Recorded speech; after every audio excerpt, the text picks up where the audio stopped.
మీరు పరిశుద్ధుడును నీతిమంతుడునైన వానిని నిరాకరించి నరహంతకుడైన మనుషుని మీకు అనుగ్రహింపుము అని అడిగితిరి. చూడండి, మనం ఈరోజు ఈ వాక్యాన్ని ధ్యానించుకుందాం. మీరు పరిశుద్ధుడును నీతిమంతుడునైన వానిని నిరాకరించితిరి. ఈ మీరు అన్న మాట ఇది ఎవరికి వర్తిస్తుంది అనంటే, ఏ వ్యక్తి అయితే మతం, ఆచారం అనే దాంట్లో బిజీగా ఉంటాడు, నిష్ఠగా ఉంటాడో, అలాంటి క్రైస్తవులకు మాత్రమే ఈ మీరు అనే మాట వర్తిస్తుంది. ఈ మీరు అనే మాట వర్తిస్తున్నప్పుడు, ఈ మీరు అని ఇక్కడ ఎవరినైతే ఆయన ఎత్తి చూపి మాట్లాడుతున్నాడో, ఆ మీరు అనే గుంపులో నువ్వు ఉన్నవా లేదా ఒక్కసారి పరీక్షించుకో. అయితే ఆ మీరు అనే గుంపు ఎవరు వాళ్ళు అనంటే, పరిశుద్ధుణ్ణి, నీతిమంతుణ్ణి నిరాకరించిన వాళ్ళు. ఈ పరిశుద్ధుడు, నీతిమంతుడు అంటే ఎవరు? ఆయన నజరేయుడైన యేసుక్రీస్తు ప్రభు. చూడండి, ఆచార సంబంధమైన వ్యక్తులు వీరు. ఎవరు? మీరు అనేవాళ్ళు. ఇక్కడ రాయబడుతున్న వీళ్ళు మోషే ధర్మశాస్త్రాన్ని పక్కాగా ఆచరిస్తున్న వాళ్ళు. రాయబడిన మోషే ధర్మశాస్త్రానికి విరుద్ధంగా వాళ్ళు ఏ పని చెయ్యరు. అలాంటి ఆచారంలోనే ఒక ఆచారం వాళ్ళు చేసింది ఏంది అనంటే, యెహోవా దేవుడు తప్ప వాళ్లకు వేరే ఎవరు కూడా దేవుడై ఉండకూడదు అని మోషే దేవుని ధర్మశాస్త్రంలో 10 ఆజ్ఞలు అనే పట్టికలో ఆయన రాసిచ్చిండు. నిర్గమాకాండంలో మనం చూస్తాం. అక్కడ మొట్టమొదటిది, నేను తప్ప వేరొక దేవుడు నీకు ఉండకూడదు అని మోషే అక్కడ రాసిండు. నేను తప్ప వేరొక దేవుడు ఉండకూడదు అని దేవుడు అన్నప్పుడు యెహోవా దేవుడు ఆయన. ఆ దేవుడే వాళ్ళకి పరిచయం. వాళ్ళకి యేసుక్రీస్తు ప్రభు అంటే పరిచయం లేదు. పరిశుద్ధాత్మ అంటే కూడా వాళ్ళకి అంతగా పరిచయం లేదు. కానీ యెహోవా దేవుడు మోషే ద్వారా రాసి ఇచ్చిన ఆచార సంబంధమైన లేదా శరీర సంబంధమైన ధర్మశాస్త్రాన్ని వాళ్ళు అనుసరించడంలో, దాన్ని పాటించడంలో నిష్ఠగా ఉన్న వ్యక్తులు వాళ్ళు. అలాంటి వ్యక్తులే వీరు. ఈ ఆచార సంబంధమైన మనస్సు కలిగి ఉన్న వీళ్ళు శరీరధారి అయ్యున్న దేవుడిని, శరీరంలో ప్రత్యక్షమైన ఆ యెహోవా దేవుణ్ణి వీళ్ళు అర్థం చేసుకోలేకపోయి ఉన్నారు. యేసుక్రీస్తు ప్రభువు దేవుడు అని అర్థం చేసుకోవాలి అనంటే, ఆచార సంబంధమైన మనస్సు, ఆచార సంబంధమైన జ్ఞానం ఉపయోగపడదు. అది సరిపోదు. ఆచార సంబంధమైన మనస్సు కానీ, ధర్మశాస్త్ర సంబంధమైన జ్ఞానము కానీ వాళ్ళకి ఉన్నట్లయితే, కేవలము వాళ్ళు మెస్సియా వస్తాడు అని మాత్రమే వాళ్ళు అర్థం చేసుకోగలరు. కానీ ఆ మెస్సియ ఎవరో వాళ్ళు అర్థం చేసుకొని గుర్తించడం అనేది వాళ్ళకి అసాధ్యమైంది. ఎందుకు అసాధ్యమైపోయింది అనంటే, మెస్సియా ఏ విధంగా వస్తాడో ఆ విధమైన సిమ్టమ్స్ లేదా ఆ విధమైన పద్ధతులు, ఆయన వస్తున్న విధానాలను మోషే ధర్మశాస్త్రంలో మోషే ఆల్రెడీ రాసిపెట్టిండు. కానీ వాటి విషయమైన జ్ఞానం వాళ్ళకు లేదు. వాళ్ళకున్న జ్ఞానం అంతా ఏంది? బలులు అర్పించడం, ఉపవాసాలు ఉండడం, దశమ భాగాలు ఇవ్వడం, మందిరాన్ని గురించిన నిష్ఠ, బట్టలను గురించిన నిష్ఠ, పెద్ద కులం, చిన్న కులం అని వీటి గురించే వాళ్ళకు ఉన్నాయి. కానీ మోషే పర్ఫెక్ట్గా, పగడ్బందుగా A to Z వరకు, 1 to 10 వరకు కంప్లీట్గా ఆయన ఏమేమి రాసిచ్చిండు పిన్ టు పిన్ అవన్నీ వాళ్ళు చదివి ధ్యానించే అవకాశం వాళ్ళకి లేకుండా పోయింది. ఈరోజు ఈ వాక్యం ద్వారా నేను నీతో చెప్పాలనుకుంటున్న విషయం ఏంటి అనంటే, చూడు, యేసుక్రీస్తు ప్రభువుని ఒక మతంలో ఉండి అర్థం చేసుకోవడం అనేది సాధ్యము కాని పని. నువ్వు ఒక మతాన్ని అనుసరిస్తూ, లేకపోతే ఒక విధమైన ఆచారాలను వ్యవహరిస్తూ నడిపిస్తూ ఉన్నప్పుడు, యేసుక్రీస్తు ప్రభు యొక్క పరిశుద్ధతను, ఆయన నీతిని, ఆయన దైవత్వమును నువ్వు అర్థం చేసుకోవాలి, నువ్వు గుర్తించగలగాలి అంటే అది నీతో అవ్వని పని. అది నువ్వు యేసుక్రీస్తు ప్రభుని పర్ఫెక్ట్గా అర్థం చేసుకోవాలి అని అంటే, నువ్వు ముందుగా నీ ఆచారాలను, నీ వ్యవహారాలను, నీ మత సంబంధమైన అన్ని విడిచిపెడితే తప్ప ఆయనలో ఉండే ఆ లోతు, ఆ ఎత్తు, ఆ పొడవు నీకు అర్థం అవ్వదు.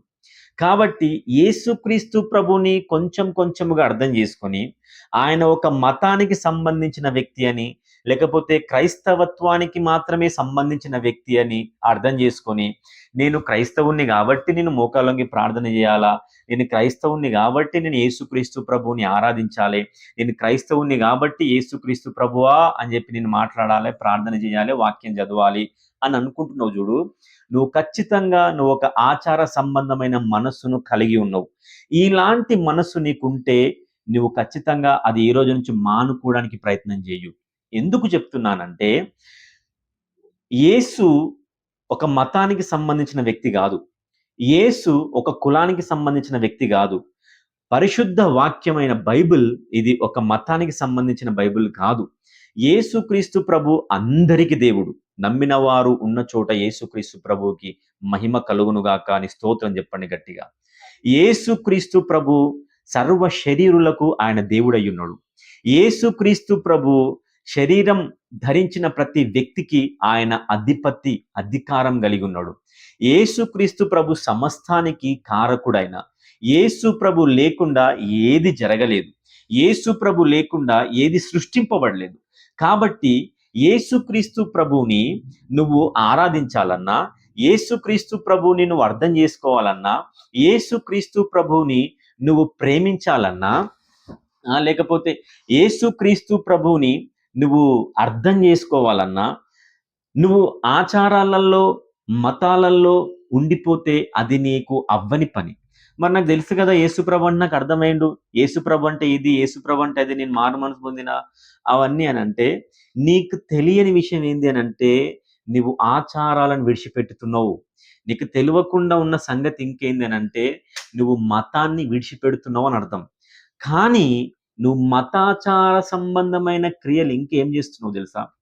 క్రిస్మస్ వచ్చిందని చెప్పి ఇంకా నువ్వు కేకులు కట్ చేసుకుంటా, లేకపోతే న్యూ ఇయర్ వచ్చిందని చెప్పి న్యూ ఇయర్ నుంచి నేను మారు మనసు పొందుతా, కొత్త సంవత్సరం వచ్చిన తర్వాత నేను బీడీలు తాగడం మానేస్తా, కొత్త సంవత్సరం వచ్చినప్పటి నుంచి నేను సారా తాగడం మానేస్తా, కొత్త సంవత్సరం వచ్చినప్పటి నుంచి నేను మా అమ్మ నాన్న మాట వినడం స్టార్ట్ చేస్తా, కొత్త సంవత్సరం క్రిస్మస్ అని చెప్పి నువ్వు ఎదురు చూస్తున్నావు. లెంట్ డేస్ అని ఎదురు చూస్తున్నావు చూడు. అంటే లెంట్ డేస్ లేకపోతే నువ్వు ఉపవాస ప్రార్థన చేయవా?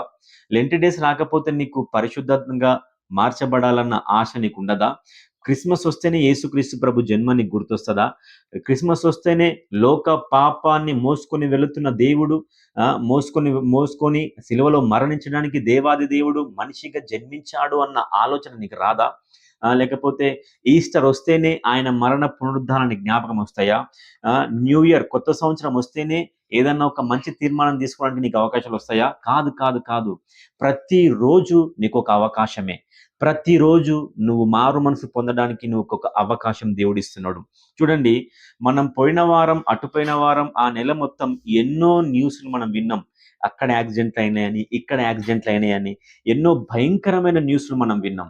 ఆ న్యూస్లో నువ్వు చదివేవాడివేనవు, ఆ వార్తను నువ్వు చదివేవాడివే అయినావు తప్ప, ఆ న్యూస్లో నువ్వు ఒక మనిషిగా, ఒక న్యూస్గా నువ్వు మారలేవు అని అంటే, నువ్వు ఒక వార్తగా మారలేకపోయినావు అంటే, నువ్వు ఆ యాక్సిడెంట్లో ఇంకా నువ్వు పోలేవు. లేకపోతే ఏదో రోగం వచ్చి నువ్వు హాస్పిటల్లో చావు బ్రతుకుల్లో నువ్వు ఇంకా పడి ఉండలేవు.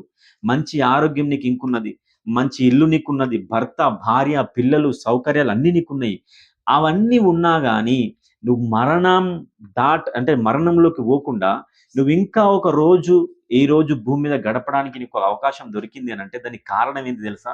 నువ్వు ఈ రోజు కూడా పోయి కళ్ళు కంపౌండ్లో కూర్చొని కళ్ళు తాగడానికి కాదు, ఈ రోజు కూడా నువ్వు బ్రతికుండి నీ భార్యని కొట్టడానికి కాదు, ఈ రోజు కూడా బతికుండి నువ్వు నీ భర్తతో నువ్వు సాధించడానికి, గొడవలు పడడానికి కాదు, ఈ రోజు కూడా నువ్వు బతికున్నది ఏంటంటే నువ్వు సంపాదించిన ధనాన్ని, నీకున్న ఆస్తిని అనుభవించడానికి కాదు.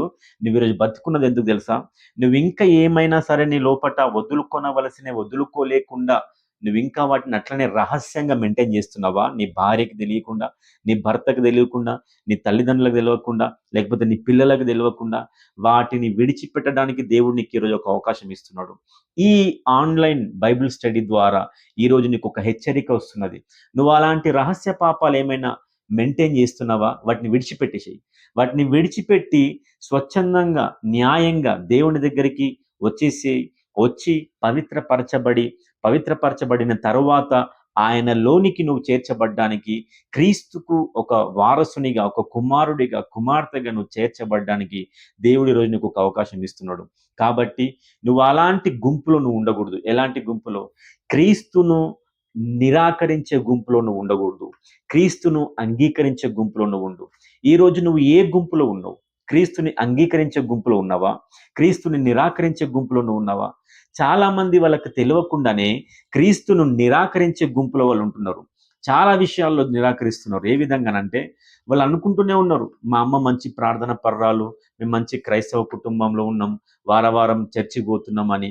ఇలాంటివి అనుకుంటూనే కొన్ని కొన్ని రహస్యాలు, పాపాలు విడిచిపెట్టకూడనివి విడిచిపెట్టకుండా, దేవునితో సమయాన్ని గడపకుండా, దేవునితో సమయాన్ని గడిపే అవకాశం వచ్చినా గానీ దేవునితో సమయాన్ని గడపకుండా నీవు అనవసరమైన, అంటే ప్రతిరోజు ఉండే ఆ లోకపరమైన పనులల్లో నేను బిజీ అయిపోయి ఒక్క రోజు కూడా నువ్వు పరిశుద్ధంగా దేవునితో సమయాన్ని గడిపి నా పాపాల్ని గడుపుకుందాం, నా విశ్వాస జీవితాన్ని పెంచుకుందాం, ప్రార్థన జీవితాన్ని పెంచుకుందాం, నా ఆలోచనలు మార్చుకుందాం, నా కుటుంబానికి ఒక దీవెనకరంగా నేను ఉందాం అని సమయాన్ని గడిపే విధంగా నువ్వు ఉన్నావా?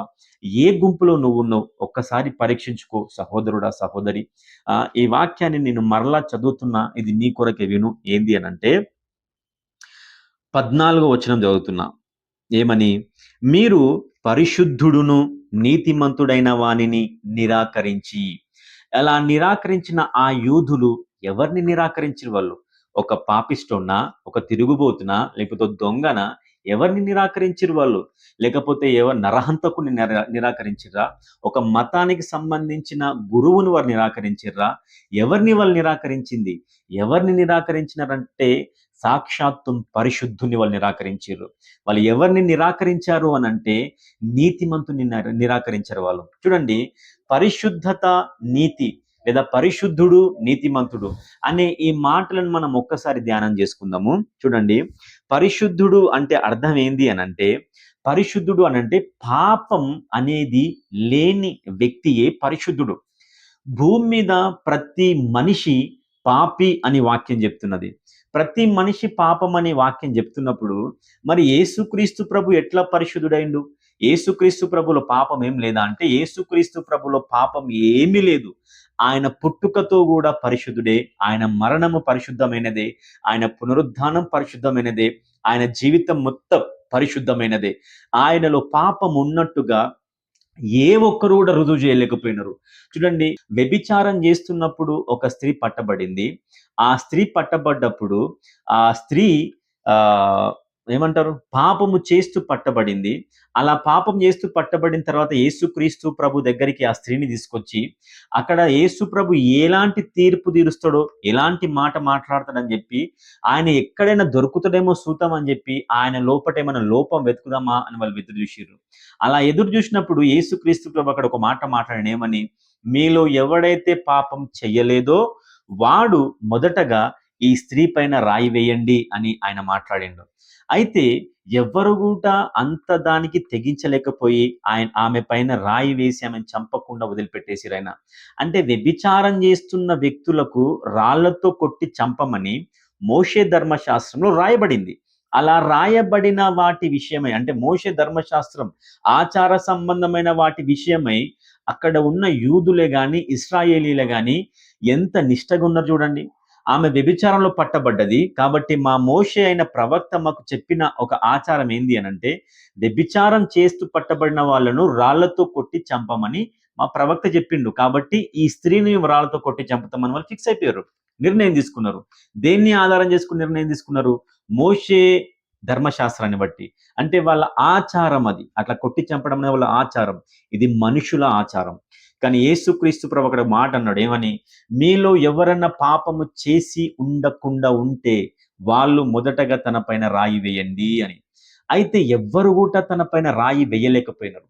ఎవ్వరు కూడా రాయి వేయలేకపోయినారు అని అంటే దానికి అర్థమైంది, వాళ్ళందరూ పాపంలో ఉన్నారని అర్థం. అంటే వాళ్ళు పాపంలో ఉన్నాము అని వాళ్ళకి ఎప్పుడు అర్థమైంది? యేసుక్రీస్తు ప్రభు మాట మాట్లాడిన తరువాత. అది అండి పరిశుద్ధత అంటే. మనం దేవుని వాక్యాన్ని వింటున్నప్పుడు, గమనించండి.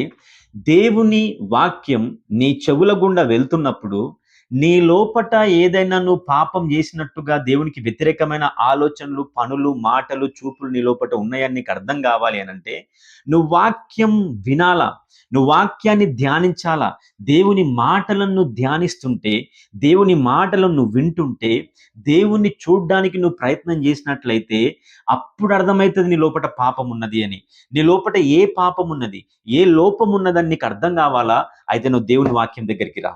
నువ్వు దేవుని వాక్యం దగ్గరికి రాకుండా నువ్వు దూరం నిలబడి నేను పరిశుద్ధుణ్ణి, నాకు ప్రార్థన అవసరం లేదు, నేను మంచిగానే ఉన్నా, నాకు ప్రార్థన అవసరం లేదు, నేను బాగానే ఉన్నాం, మా కుటుంబంలో ఏ సమస్య లేదు కాబట్టి ఆన్లైన్ బైబిల్ స్టడీ మాకు అవసరం లేదు, మాకు ఏ సమస్య లేదు కాబట్టి చర్చికి పోవాల్సిన అవసరం లేదు, మాకు అంతా మంచిగానే ఉన్నది కాబట్టి మేము ఏడికి పోవాల్సిన అవసరం లేదు అని నువ్వు అనుకుంటున్నావు చూడు, అది నీ అజ్ఞానం.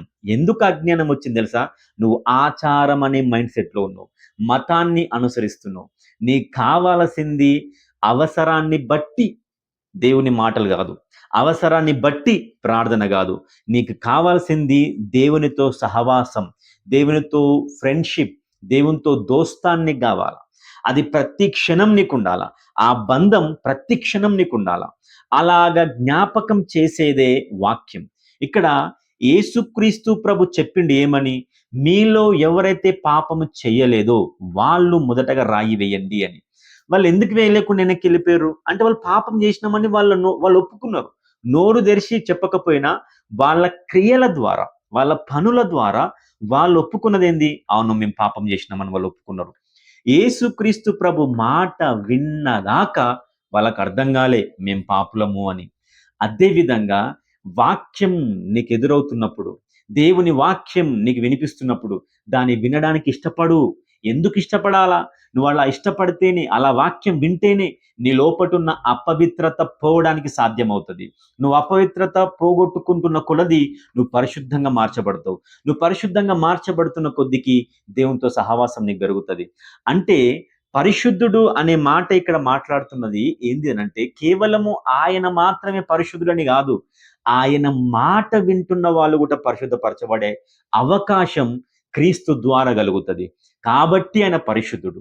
అప్పుడు అప్పుడు ఆ స్త్రీ పైన ఎవరు రాయి వేయకుండా వెళ్ళిపోయిన తర్వాత యేసుక్రీస్తు ప్రభు కూడా ఆమె దగ్గరకు వచ్చి ఒక మాట అన్నాడు. ఏమని అనంటే, అమ్మా, ఎవరు కూడా నీకు రాయి వేయకుండా వెళ్ళిపోయారా? అయితే నేను కూడా నీ పైన రాయ్యా, నేను కూడా నిన్ను శిక్షించా అని చెప్పి ఆమెను వదిలిపెట్టేసిండు ఆయన. వదిలిపెట్టి ఏమన్నాడు? మరలా వెళ్ళి నువ్వు పాపం చేయకున్నామని ఒక గద్దింపు మాట మాట్లాడి పంపించేసిండు. అయితే ఈ మాటను బట్టి కొంతమంది ఏం వాదిస్తారు అనంటే, యేసుక్రీస్తు ప్రభు కూడా ఆమె పైన రాయి వేయలేదు కాబట్టి ఆయన కూడా పాపం చేసిండు అని చాలా మంది ఆయన మీద నింద వేయడానికి ప్రయత్నం చేస్తారు కొంతమంది. నేను మీకు చెప్తున్నా, వాళ్ళకి నడిపింపు లేదా వాక్య జ్ఞానం లేదా యేసుక్రీస్తు ప్రభువుని గురించిన జ్ఞానం వాళ్ళకి లేదు కాబట్టి అట్లా మాట్లాడతారు. నేను చెప్పేది ఏందనంటే, మరి యేసుక్రీస్తు ప్రభు కూడా ఆమె పైన ఎందుకు రాయి వేయలేకపోయిండు? మరి ఆయన కూడా తప్పు చేసిండా అనంటే కాదు. అక్కడ ఆయన ఆ వ్యభిచారంలో ఉన్న స్త్రీ పైన రాయి ఎందుకు వేయలేడు అనంటే, మనం ఇంకో రకం కూడా ఆలోచించవచ్చు. ఏమని? యేసుక్రీస్తు ప్రభు మోషే ధర్మశాస్త్రానికి ముగింపు గదా! ఆయన మోషే ధర్మశాస్త్రాన్ని అనుసరించడు. దాన్ని ముగించడానికి ఆయన వచ్చిండు. కొత్త నిబంధన ఆయన మనకివ్వడానికి వచ్చిండు గదా! కాబట్టి ఆయన మోషేకు సంబంధించిన, లేకపోతే మోషే రాసిచ్చిన ఆచార సంబంధమైన ఆ ఆచారాన్ని ఆయన అనుసరించలేదు అని మనం చెప్పొచ్చా అంటే అట్లా కూడా గాదు. అయితే యేసుక్రీస్తు ప్రభు మరి ఆ స్త్రీ పైన, వ్యభిచారంలో పట్టబడ్డ ఆ స్త్రీ పైన ఎందుకు రాయి వేయలేకపోయిండు ఆయన అంటే, ఆ యేసుక్రీస్తు ప్రభు వచ్చింది శిక్షించడానికి కాదు, ఆయన శిక్షకు తానే బలిగా అర్పించబడడానికి ఆయన వచ్చిండు. కాబట్టి ఆమె మీద ఆయన రాయి వేయలేకపోయిండు ఆయన. ఇంకొక మాటలో సింపుల్గా చెప్పాలా, ఆ స్త్రీ, వ్యభిచారంలో పట్టబడ్డ ఆ స్త్రీ ఏ శిక్షకైతే అర్హురాలు అని మోషే ధర్మశాస్త్రంలో రాయబడిందో, ఆ మోషే ధర్మశాస్త్రానికి లోబడుతూ ఆ స్త్రీ ఏ శిక్ష అయితే పొందుకోవాలో ఆ శిక్షను తానే పొందుకునేటట్టుగా ఆయన దిగి వచ్చిండు మనిషిగా. కాబట్టి ఆయన పని ఆయన చేసుకుంటూ పోయిండు. అందుకే ఆయన తన పైన రాయి వేయలేకపోయిండు. ఈరోజు నీ లోపట ఏదైనా ఒక పాపం ఉన్నట్టుగా నీకు అర్థమవుతుందా?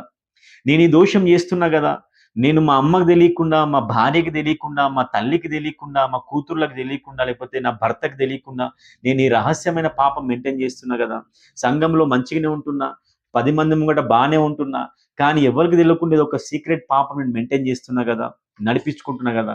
ఈ పాపం అది నీకేమైనా జ్ఞాపకం వస్తుందా? అయితే నీకు ఒక శుభవార్త. ఏంది తెలుసా? ఈ ఆన్లైన్ బైబిల్ స్టడీ ద్వారా దేవుడు నీతో మాట్లాడుతున్నాడు. దేవుడు పరిశుద్ధుడు. ఆయన పరిశుద్ధుడు మాత్రమే కాదు, నిన్ను పరిశుద్ధపరచుటకు ఆయన సమర్థుడు. అలాంటి పరిశుద్ధమైన దేవుణ్ణి నువ్వు నిరాకరించకు సుమి. ఒకవేళ అలాంటి పరిశుద్ధుని నువ్వు నిరాకరించినవనుకో, నీవు పొందుకోవాల్సిన పరిశుద్ధత నువ్వు పొందుకోకుండా పోతుంది. కాబట్టి నువ్వు పొందుకోవాల్సిన ఆ పరిశుద్ధత నువ్వు పొందుకోకుండా, పోగొట్టుకోకుండా ఉండాలి అనంటే ఆ పరిశుద్ధుడైన యేసుక్రీస్తు ప్రభుని అంగీకరించు. అలా ఎలా అంగీకరిస్తావు అనంటే, అవును, యేసుక్రీస్తు ప్రభు పరిశుద్ధుడు, నేను పాపిని. ఆయన పరిశుద్ధత ద్వారా, ఆయన పొందిన గాయముల ద్వారా నా పాపం కడగబడుతుంది. కాబట్టి యేసు ప్రభువా, నా రహస్య పాపాలు నేనేవైతే వదులుకోలేకపోతున్నానో విడిచిపెడదాం, ఈ బతుకు నాకు నచ్చట్లేదు అని అనుకుంటూనే ఆ చెడ్డ జీవితాన్ని నువ్వు నడిపిస్తా ఉన్నావు ఎవరికి తెలియకుండా. ఇక విడిచిపెడదాం, అదిగో విడిచిపెడదాం అని అనుకుంటూ విడవలేకపోతున్నావు చూడు. అలాంటి పాపం నేను విడవాలనుకుంటున్న దేవుడా, నాకు సహాయం చేయి, నీ కృప నాకు ఇయ్యు, నీ రక్తంలో నన్ను కడుగు, నాకు విడుదల దయచేయి అని నువ్వు ఒక్క మాట అడగగలిగితే చాలు. ఎలా అడగాలి? నువ్వు ఇప్పుడు కూర్చున్న దగ్గరనే అడుగు. ఈ వీడియో చూస్తున్నావు కదా, నా మాటలు వింటున్నావు కదా, అలా వినుకుంటూనే ఒక్క మాటను, ప్రభువా, యేసు ప్రభువా, నువ్వు పరిశుద్ధుడవు, నేను ఒప్పుకుంటున్నా. కాబట్టి ఆ పరిశుద్ధతలో నన్ను కూడా పరిశుద్ధపరచు. ఆ పరిశుద్ధతను బట్టి నా కూడా పరిశుద్ధత దయచేయి. నా పాపాలని క్షమించు. పాపాలు క్షమించే దేవుడవు నువ్వు ఒక్కడివే. కాబట్టి నువ్వు పరిశుద్ధుడవు. కాబట్టి నన్ను పరిశుద్ధపరచు, నన్ను పరిశుద్ధపరచను నువ్వు అడగగలిగితే చాలు, నువ్వు పరిశుద్ధపరచబడతావు. యేసుక్రీస్తు ప్రభు పరిశుద్ధుడు. అయితే యేసుక్రీస్తు ప్రభు పరిశుద్ధుడు అనేది అది ఆయనకున్న పేరది. ఆయన పేరుతో పాటు అది ఆయన క్యారెక్టర్. అది అట్లా ఈయన పరిశుద్ధుడు అని ఎవరెవరు సాక్ష్యం చెప్తున్నారు? చాలామంది సాక్ష్యం చెప్తున్నారు. ఇక్కడ పేతురు సాక్ష్యం చెప్తున్నాడు ఏమని? యేసుక్రీస్తు ప్రభు పరిశుద్ధుడు అని. ఇంకెవరెవరు సాక్ష్యం చెప్తున్నారు మనం చూద్దాం. యోహాను రాసిన మొదటి పత్రిక, ఈ యోహాను రాసిన మొదటి పత్రిక 2:20, మొదటి యోహాను 2వ అధ్యాయం 20వ వచనంలో ఒక మాట రాయిస్తుంది. ఏంటంటే, అయితే మీరు పరిశుద్ధుని వలన అభిషేకము పొందినవారు గనుక సమస్తమును ఎరుగుదురు. యోహాను, భక్తుడైన అపోస్తలుడైన యోహాను కూడా యేసుక్రీస్తు ప్రభు గురించి సాక్ష్యం చెప్తున్నాడు ఏమని? ఆయన పరిశుద్ధుడు అని. ఆయన పరిశుద్ధుడని యోహానుకి ఎట్లా అర్థమైంది? ఆయన రుచి చూచిండు యేసుక్రీస్తు ప్రభుని. యోహాను ఆయన మాటలు విన్నాడు. యోహాను ఆయనను చూడగలిగిండు. యోహాను వాక్యం, రాయబడిన వాక్యాన్ని, లేకపోతే శరీరధారి అయ్యున్న యేసుక్రీస్తు ప్రభుని ఆయన అనుభవించిండు. ఆయన్ని స్పర్శించిండు ఆయన. కాబట్టి ఆయన చెప్పగలుగుతున్నాడు యేసు ప్రభు పరిశుద్ధుడు అని. చూడండి, ఈయన కాకుండా ఇంకొంతమంది కూడా సాక్ష్యం చెప్తున్నారు ఏమని? మార్కు సువార్త 1వ అధ్యాయం 24వ వచనంలో ఒక మాట రాయబడింది. అక్కడ కూడా చదువుదాం. మార్కు 1:24. మీ దగ్గర వాక్యం, మీరు బైబుల్ తెరిచున్నట్లయితే మీరు కూడా తీసి చూడండి. మార్కు సువార్త 1వ అధ్యాయం 24వ వచనంలో ఏముంది? వాడు నజరేయుడగు యేసు, మాతో నీకేమి? మమ్ము నశింపజేయుటకు వచ్చితివా? నీవెవడవో నాకు తెలియను, నీవు దేవుని పరిశుద్ధుడవు అని కేకలు వేసెను. ఇది దయ్యం బట్టిన ఒక వ్యక్తి ఇస్తున్న సాక్ష్యం. అంటే దయ్యం బట్టిన ఆ వ్యక్తిలో ఉన్న ఒక వ్యక్తికి దురాత్మ పట్టింది. ఆ దురాత్మ ఇస్తున్న సాక్ష్యం ఇది. ఏమని? యేసుక్రీస్తు ప్రభు పరిశుద్ధుడు అని. యేసుక్రీస్తు ప్రభు పరిశుద్ధుడని పేతురుకు అర్థమైంది. యేసుక్రీస్తు ప్రభు పరిశుద్ధుడని యోహానుకు అర్థమైంది. యేసుక్రీస్తు ప్రభు పరిశుద్ధుడని దయ్యాలకు కూడా తెలుసు. అపోస్తలులైన 12 మంది వారికి గాని, లేకపోతే యేసుక్రీస్తు ప్రభువుని రుచి చూచిన వాళ్ళకి యేసుక్రీస్తు ప్రభువు అర్థమైండు ఆయన ఏమై ఉన్నాడో అని. నీకు యేసుక్రీస్తు ప్రభు ఒక మతానికి సంబంధించిన దేవుడు అని అర్థమైండు అనంటే ఆయన నువ్వింకా సరిగ్గా అర్థం చేసుకోలేవు. ఆయనను సరిగ్గా అర్థం చేసుకుంటే నువ్వు ఆయన గురించి ఇయ్యగలిగే సాక్ష్యం ఏంది తెలుసా? ఆయన పరిశుద్ధుడు అని, నీతిమంతుడు అని. పరిశుద్ధుడు, నీతిమంతుడు అని ఎవరికైతే అర్థమవుతుందో వాళ్ళు మాత్రమే ఆయనను బట్టి పరిశుద్ధపరచబడగలరు. హల్లెలూయా. యేసుక్రీస్తు ప్రభు నీకు ఎట్లా అర్థమవుతున్నాడు? స్వస్థతనిచ్చే వ్యక్తిగా నీకు అర్థమవుతున్నాడా? అయితే నువ్వు స్వస్థత మాత్రమే పొందుకుంటావు. యేసుక్రీస్తు ప్రభు నీకు ఎట్లా అర్థమవుతున్నాడు? విడుదలిచ్చేవాడుగా అర్థమవుతున్నాడా? అయితే నువ్వు విడుదల మాత్రమే పొందుకుంటావు. యేసుక్రీస్తు ప్రభు నీకు ఎట్లా అర్థమవుతున్నాడు? ఎట్లా అర్థమవుతున్నాడో దాన్ని బట్టి నువ్వు ఆయన దగ్గర నుండి ప్రతిఫలం పొందుకుంటావు. ఇవి ఆయనను గురించి నువ్వు ఎట్లా అర్థం చేసుకుంటున్నావో అవన్నిటిని కాసేపు పక్కన పెట్టేసి, అవన్నీ తాత్కాలికమైనవే. ఆయన స్వస్థపరిచే దేవుడని నువ్వు అర్థం చేసుకుంటున్నావా? అది తాత్కాలికమైంది. ఆయన విడుదలిచ్చే దేవుడని నువ్వు అర్థం చేసుకుంటున్నావా? అది తాత్కాలికమైంది.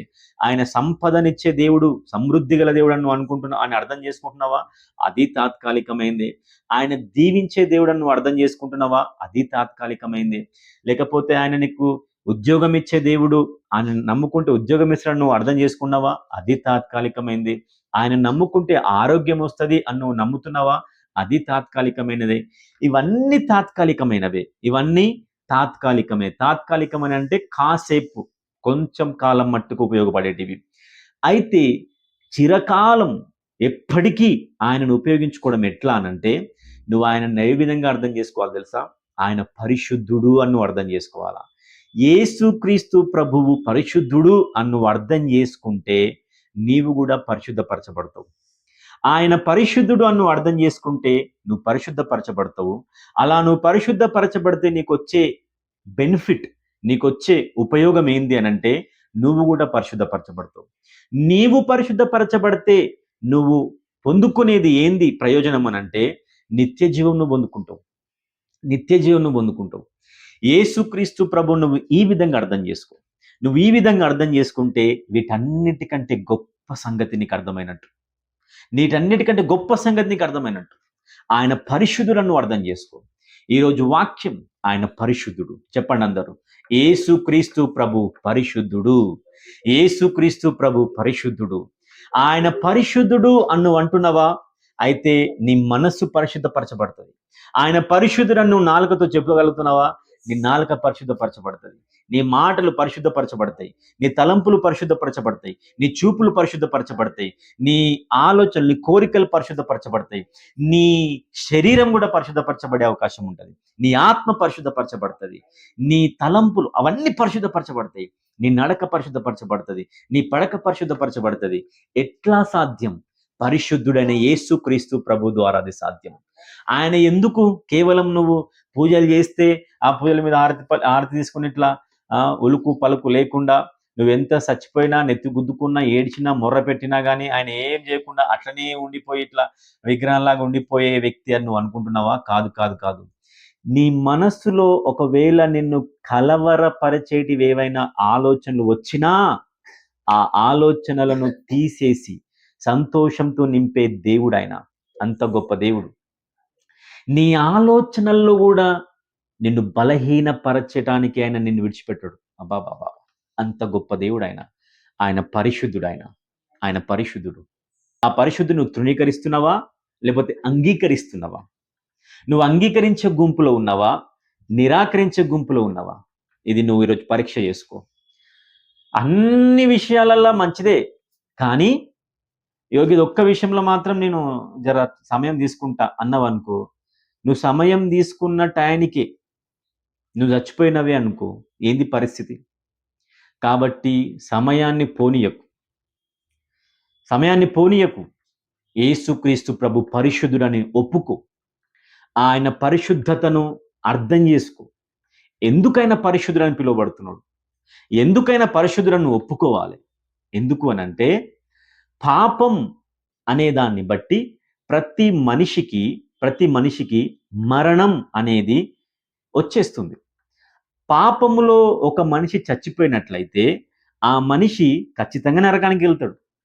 అలాగా మనిషి నరకానికి వెళ్ళడం దేవునికి ఇష్టం లేదు. ఆ దేవుని ఆలోచన కాదు. కాబట్టి అలా నరకానికి వెళ్తున్న ప్రతి వ్యక్తిని పరలోక రాజ్యానికి చేర్చడానికే దేవుడు తానే యేసు అనే పేరు పెట్టుకొని మనిషిలాగా ఈ భూమి మీదకొచ్చి ప్రతి మనిషి కొరకు బలిగా అర్పించబడ్డాడు ఆయన. అంటే ఏ పాపాన్ని బట్టి మనిషి నరకానికి వెళ్ళిపోతున్నాడో ఆ పాపాన్ని ఆ వ్యక్తుల నుండి, ఆ మనుషుల పై నుండి తీసివేసి మరణానికి పాత్రులైన మనలను జీవంలోనికి నడిపించడానికి ఆ దేవుడు యేసు అనే అవతారం ఎత్తి ఆయన నీ కోసం నిన్ను పరలోక రాజ్యం చేర్చడానికి, నిన్నే పరలోక రాజ్యం చేర్చడానికి ఆయన మనిషిగా వచ్చిండు ఆయన. మేకలు బలిస్తున్నారు, కోడి బలిస్తున్నారు, ఆవులు బలిస్తారు. ఎందుకు బలిస్తారు అవన్నీ? వాళ్ళ పాపాలు పోవడానికి కదా. అయితే ప్రతి పాపం పోవడానికి అవి ఉపయోగపడవు. అవన్నీ తాత్కాలికమైన బలి అర్పణలు. చూడండి, యేసుక్రీస్తు ప్రభువు ఒక్కడే వీటన్నిటికి మించిన బలి అర్పణగా తనను తాను బలిగా అర్పించుకున్నాడు ఆయన. నీ పాపం పోవాలా? అయితే నువ్వు మేకను బలియు, నీ పాపం పోతుంది. నీ ఇంట్లో ఏమైనా దోషం ఉన్నదా? అయితే నువ్వు ఆ కోడిని బలియు, ఇది బలియు అని అడిగే దేవుడు కాదైనా. నీ మీద భారం పెట్టేటోడు కాదైనా. ఆయనయే ఆయనయే బలిగా అర్పించబడ్డాడు నీ కోసం. ఆ బలి అర్పణను నువ్వు కేవలము అంగీకరించు. అవును ప్రభువా, నువ్వు నా కోసమే బలిగా అర్పించబడ్డావు. నేను మేకను బలిద్దాం అనుకున్నా, కానీ పైసలు లేవు. కోళ్ళు బలిద్దాం అనుకున్నా, కానీ పైసలు లేవు. నేను పేదోడిని.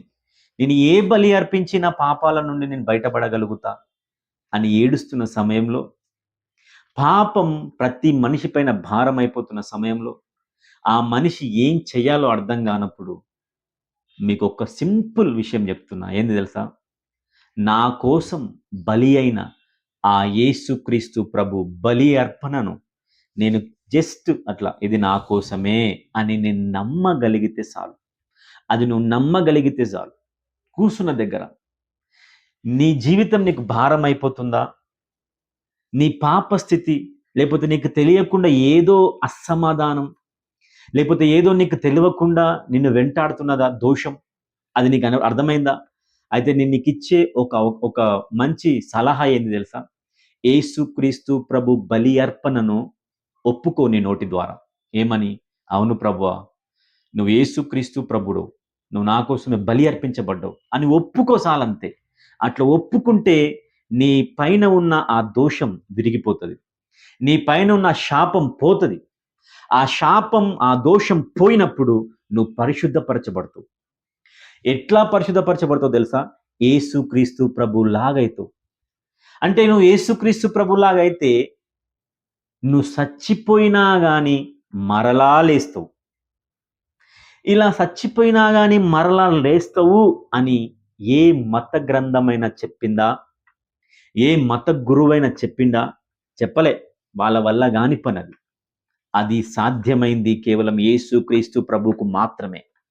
కాబట్టి ఆ యేసుక్రీస్తు ప్రభుని అంగీకరించు. ఆ పరిశుద్ధుణ్ణి అంగీకరించు. ఆ పరిశుద్ధుని అంగీకరిస్తే చాలు, నీకు కావలసిన దీవెనలన్నీ నీకు వచ్చేస్తాయి. అన్ని దీవెనలు వచ్చేస్తాయి. అన్ని దీవెనలు. వాక్యం చెప్తుంది, ఆయన కుమారుణ్ణి ఇవ్వడానికే ఆయన వెనకాడలేదు కదా, ఆయన సమస్తం ఇయ్యగలడు అని. నీకేం కావాలని నువ్వు అనుకుంటున్నావు? ఏం కావాలనుకుంటున్నావు? అవన్నీ యేసుక్రీస్తు ప్రభువులోనే ఉన్నాయి. ఆయన అంగీకరించు. ఆయనకి నీ హృదయంలో జాగియ్యు, స్థలం ఇయ్యు. నీ హృదయంలో ఆయనకు స్థలం ఇచ్చినప్పుడు ఆయన నీలోనికి వచ్చి నిన్ను పరిశుద్ధపరుస్తాడు. నీ కుటుంబాన్ని పరిశుద్ధపరుస్తాడు. ఆయన ఎక్కడుంటే అక్కడ పరిశుద్ధత. పరిశుద్ధత ఉంటే సమాధానం ఉంటుంది. పరిశుద్ధత ఉంటే సంతోషం ఉంటుంది. పరిశుద్ధత ఉంటే నెమ్మది ఉంటుంది. పరిశుద్ధత ఉంటే ఆరోగ్యం ఉంటుంది. పరిశుద్ధత ఉంటే ఆ సంతోషం అది అది వర్ణించడానికి సాధ్యం లేనిది. అది చాలా మంది చూడండి, కోట్లు సంపాదించుకుంటారు కానీ సమాధానం ఉండదు. చాలామంది మంచి మంచి ఉద్యోగాలు ఉంటాయి, మంచి మంచి ధనం, లేకపోతే గొప్ప గొప్ప లగ్జరియస్ లైఫ్ని వాళ్ళు అనుభవిస్తూ ఉంటారు. మంచి మంచి ఒక హై రిచ్ ఫ్యామిలీస్ మెయింటైన్ చేస్తూ ఉంటారు. మాకింకా ఏది కూడా కొదవలేదు అన్నట్టుగా వాళ్ళు ఉంటారు. కానీ వాళ్ళ పర్సనల్ లైఫ్‌లోకి ఒకసారి మనం తొంగి చూస్తే అర్థమవుతది. వాళ్ళకు లోపం ఏంది తెలుసా? అసమాధానం, సంతోషం ఉండదు, నెమ్మది ఉండదు. ఎప్పుడు చూసినా చెంచలం, మంచలం, చెంచలం, మంచలం. నెమ్మది లేని జీవితాలు, నెమ్మది లేని జీవితాలు. ఎక్కడ దొరుకుతది నెమ్మది? నువ్వెన్ని కోట్లు పెడితే కొనుక్కోగలుగుతావు నెమ్మది? కొనుక్కోలేవు. కాబట్టి నెమ్మది దొరికేది యేసు క్రీస్తు ప్రభువులో మాత్రమే. సమాధానం దొరికేది యేసు క్రీస్తు ప్రభువులో మాత్రమే. నువ్వు ఆ సమాధానం అనుభవించాలా? ఆ నెమ్మది అనుభవించాలా? అయితే నీ పాపాలు ఒప్పుకొని వాటిని విడిచిపెట్టు. యేసు క్రీస్తు ప్రభు నామంలో నువ్వు బాప్తిసం తీసుకో, నీటి బాప్తిసం తీసుకో. నువ్వు నీళ్ళలో మునుగు, లేవు, బాప్తిసం తీసుకో. పరిశుద్ధాత్మతో నింపబడతావు, నువ్వు పరిశుద్ధపరచబడతావు. నువ్వు పరిశుద్ధపరచబడ్డావా? అయితే నువ్వు దేవునికి కుమారుడిగా, కుమార్తెగా మార్చబడతావు.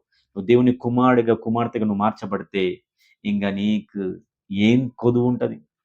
ఆ రాజుల రాజు, ప్రభువుల ప్రభు, దేవాది దేవుడు, అతి పరిశుద్ధుడు నీ సొంతమైపోతాడు. ఇంక నీ సొంతమైతే ఇంక నీకు తక్కువే ఉంటుంది చెప్పు?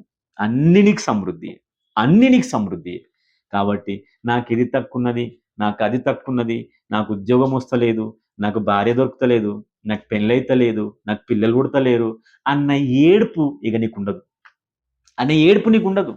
నీకు అట్లా ఏడుపు ఏమన్నా ఉన్నదా? అయితే నువ్వు ఫస్ట్ ఒకటి పరీక్ష చేసుకో. ఏంది? నువ్వు పరిశుద్ధపరచబడ్డావా లేదా? నువ్వు క్రీస్తులోనికి వచ్చినవా రాలేదా? ఇదొక్కటి పరీక్ష చేసుకో. నువ్వు ఇంకా క్రీస్తులోనికి రాలేదా? అయితే నువ్వు పరిశుద్ధపరచబడలేదు. నువ్వు పరిశుద్ధపరచబడలేదా? అయితే నీకు అన్ని లోటుగానే ఉంటాయి. సమాధానం ఉండదు, సంతోషం ఉండదు, పిల్లలు ఉండరు, భార్య ఉండదు, పెళ్ళి ఉండదు, శుభకార్యాలు ఉండవు, నెమ్మది ఉండదు. కొడుకుని గురించిన చింత నీకే, పిల్లల గురించిన చింత నీకే, భార్యను గురించి చింత నీకే, డబ్బుల గురించి చింత నీకే, ఇల్లు గురించి చింత నీకే, ప్రతి విషయంలో చింత, చింత, చింత, చింత. కానీ యేసుక్రీస్తు ప్రభువు నువ్వు కలిగి ఉన్నవా, పొందుకున్నావా నీ లోపట? అంటే నువ్వు పరిశుద్ధపరచబడ్డావా? అయితే ఏమి లేకపోయినా నువ్వు సమాధానంగా ఉంటావు. ఏమి లేకపోయినా, తినడానికి తిండి లేకపోయినా నువ్వు సమృద్ధిగా ఉంటావు, నెమ్మదిగా ఉంటావు. టెన్షన్ అనేది ఉండదు నీ లోపల, టెన్షన్ అనేది ఉండదు. కాబట్టి ఈరోజు ఈ ఆన్లైన్ బైబిల్ స్టడీ ద్వారా నేను మీ అందరికీ ఒక హెచ్చరిక ఏమి ఇస్తున్నాను అనంటే, ఒక ప్రశ్న నేను అడగాలనుకుంటున్నా. ఏంటనంటే, నువ్వు పరిశుద్ధపరచబడ్డావా లేదా? నువ్వు పరిశుద్ధపరచబడకపోతే చాలా భయంకరమైన ప్రమాదంలో నువ్వు ఉన్నావు. ఆ ప్రమాదంలో నువ్వు ఉండకుండా ఉండాలి అనంటే, ఆ ప్రమాదం నువ్వు తప్పించుకోవాలంటే నువ్వు పరిశుద్ధపరచబడు. నువ్వు పరిశుద్ధపరచబడాలి అనంటే యేసు క్రీస్తు ప్రభువుని అడుగు. ఆ యేసు క్రీస్తు ప్రభుతోనే అది సాధ్యం. ఆ యేసు క్రీస్తు ప్రభుని ఒక్క మాట నువ్వు అడగగలిగితే నువ్వు పరిశుద్ధపరచబడతావు. నువ్వు పరిశుద్ధపరచబడితే ఇంకా అంతే, నువ్వు అన్నీ పొందుకున్నట్టే. హల్లెలూయా. అయితే ఎట్లా అడగాల? నాతో పాటు ఒక్క మాట చెప్పండి మీ కూర్చున్న చోటే. యేసు క్రీస్తు ప్రభువా, నువ్వు దేవుడవని నేను ఒప్పుకుంటున్నా. ఇప్పటి వరకు నేను తెలిసి తెలవక చేసిన ప్రతి తప్పును, ప్రతి పాపమును, ఆ పాపాన్ని బట్టి, ఆ తప్పులను బట్టి ఎవ్వరు చూడట్లేరు గదా అని, ఎవ్వరికీ తెలియట్లేదు గదా అని నేను అవన్నీ చేసుకుంటూ పోయిన ప్రభువా, నన్ను క్షమించు. నీ రక్తంలో నన్ను కడుగు. నీ రక్తంలో నన్ను కడిగి నన్ను పరిశుద్ధపరచు. నీ బిడ్డగా నన్ను చేర్చుకో. నీ సమాధానం నాకియ్యు. నీ నెమ్మది నాకియ్యు. యేసు ప్రభువా నా పాపాన్ని కడగండి. యేసు ప్రభువా నాకు నెమ్మది దయచేయండి. అందరు గట్టిగా, యేసు ప్రభువా నాకు నెమ్మది దయచేయి. నాకు విడుదల దయచేయి. నాకు నువ్వు కావాలి ప్రభువా. నాకు నువ్వు కావాలి ప్రభువా. నీ బలి అర్పణను నేను ఒప్పుకుంటున్నా. నువ్వు నా కోసమే చచ్చిపోయినావు. నువ్వు నా కోసమే మరణించినవు ప్రభువా. నువ్వు నా కోసమే తిరిగి లేచినావు. నేను నమ్ముతున్నాను. నీ రక్తంలో నన్ను కడుగు. నీ రక్తంలో నన్ను కడుగు. నాలోనికి రా. నన్ను నీ బిడ్డగా మార్చుకో. యేసు క్రీస్తు నామమున ప్రార్థిస్తున్నాను. ఆమేన్. హల్లెలూయా.